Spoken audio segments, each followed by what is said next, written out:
fatwa MUI yang melarang ada keputusannya FPI ikutan seperti yang di Surabaya.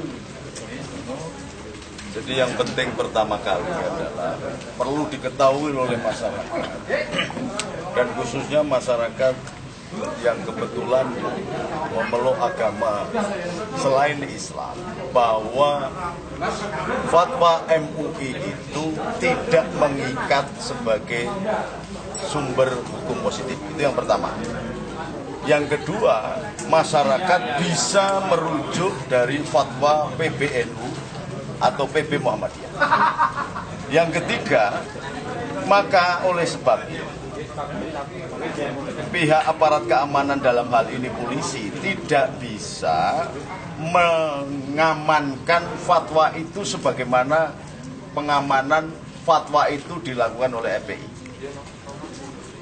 Jadi kalau fatwa MUI itu adalah hanya fatwa agama, itu sifatnya intern, bukan dalam kehidupan bernegara. Dalam kehidupan bernegara harus tetap merujuk kepada undang-undang positif. Di dalam hal ini adalah Undang-Undang Dasar 45 dan undang-undang di bawahnya.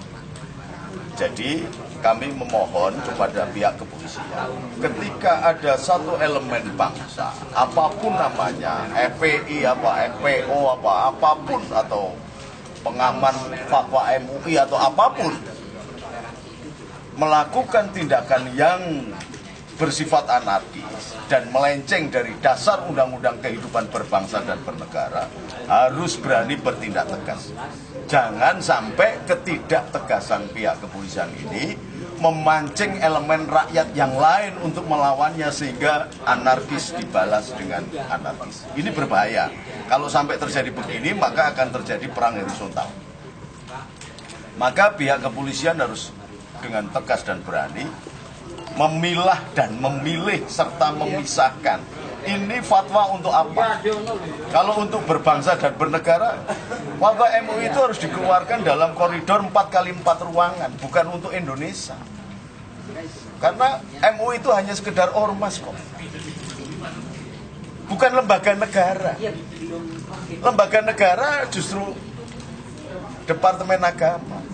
Fatwa agama harusnya dikeluarkan oleh Departemen Agama sebagai fatwa resmi pemerintah, bukan oleh ormas-ormas. Ormas itu boleh mengeluarkan fatwa untuk masyarakatnya saja yang menjadi pendukung ormasnya, tetapi bukan kemudian mengikat orang Kristen. Bukan, tidak perlu terlibat di dalam MUI. Orang Katolik, orang Hindu, Buddha nggak ada kaitannya dengan fatwa MUI. Dan itu bukan kemudian menjadi komando masif yang kemudian setelah muncul fatwa MUI itu dianggap sebagai sebuah undang-undang dan kemudian ditegakkan dengan melakukan sweeping. Berarti MUI menjadi biangnya dan sumber negara di dalam negara, tentara di dalam tentara, polisi di dalam polisi. Ini tidak benar. Yang dilakukan MUI sih biasa, karena dia mengeluarkan fatwa.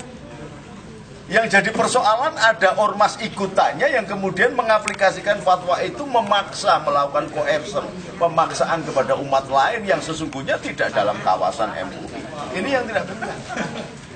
Nah, kalau MUI menyetujui, berarti MUI memang sengaja membuka koridor untuk memunculkan tentara-tentara partikelir yang kemudian menjadi subsidi, itu menjadi negara di dalam negara.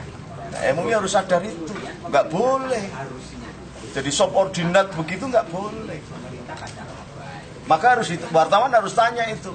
MUI itu mengeluarkan gitu kemudian membiarkan ada pembela fatwa MUI itu, ada hubungannya nggak dengan MUI? Kalau ada, berarti MUI harus dicurigai bahwa dia akan melakukan makar dan menganggap pemerintahan ini sudah lumpuh, tidak mampu menata dengan hukum yang benar, sehingga diperlukan fatwa-fatwa MUI untuk menegakkan kehidupan berbangsa. Nah, kalau ini terjadi, berarti dia tidak loyal dengan pemerintah Indonesia. Kalau tidak loyal, itu sudah bisa dikenakan hukum bugot, memberontak, atau sekurang-kurangnya mendidik bangsa yang lain, karena MUI memiliki kekuatan fatwa, dianggap sebagai pembenaran fatwanya para ulama, maka diikuti oleh orang-orang yang lain yang tidak mudeng agama. maka melahirkan satu gerakan yang anarkis yang membahayakan, dan MUI harus menyadari itu. Terus apakah relevan kalau seandainya kemudian MUI dibubarkan saja? Saya tidak pada posisi MUI mau dibubarkan apa enggak. Persoalannya sampean berani apa enggak membubarkan gitu. Bukan dari saya. Kalau sampean berani, ayo.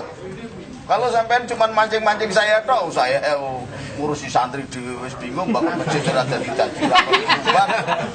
Gus mau tanya, Kalau Romo Gus mau tanya, toleransi diskriminasi apa juga tidak, peran pers juga merupakan Loh utama. iya, sekarang ini digembar-gemborkan soal toleransi. Semuanya merujuk kepada Bhinneka Tunggal Ika Tanhana Dharma Mangroa. Tetapi lambang negara kita juga tidak memuat secara komplit, hanya Bhinneka Tunggal Ika Tanhana Dharma Mangroanya di Lemhanas. Jadi kalau kepengen komplit baru masuk Lemhanas, padahal tidak sembarang orang bisa masuk Lemhanas. Dan gitu loh. Ini yang kemudian melahirkan satu bentuk toleransi yang asu gede menang kerai tadi, kayak FKUB. Karena Islam maka ketuanya 1, 2, 3, 4, 5, 6 sesuai dengan jamaahnya. Ini namanya bukan FKUB, itu pembagian amplop namanya. Gitu loh. Kalau FKUB ya Kristen 1 diwakili 1 Kristen, Islam 1 Islam gitu. Jangan kemudian jumlah wong Islam banyak. Romo Putih yang adanya fatwa melarang